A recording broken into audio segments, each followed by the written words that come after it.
What is up, everyone? This is Motorola, and today I'm going to show you how to fix the ChatGPT error in message stream. So let's get right into this. So this is like a weird message that pops up within the messaging chat itself in ChatGPT when you're trying to ask it something. So there's a easy way to fix this. So this is mostly pertaining to the network connection itself. So what you want to do is go to your search bar and type in network connection.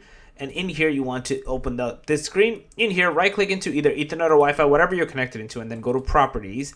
Once you're in there, click into where it says Internet Protocol version 4, TCP/IPv4, and then click into properties. In here, your is going to be on obtain DNS server address automatically, and you want to click the one below it which says use the following DNS server addresses, and you want to change your preferred DNS address to 1.1.1.1 and your alternate DNS server address to 1.0.0.1.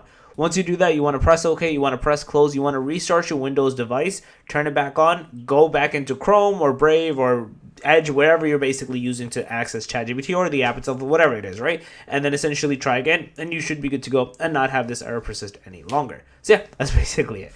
If you guys have a video, please subscribe to the channel, make sure to subscribe, click that notification bell, and that Motorola's out. Peace.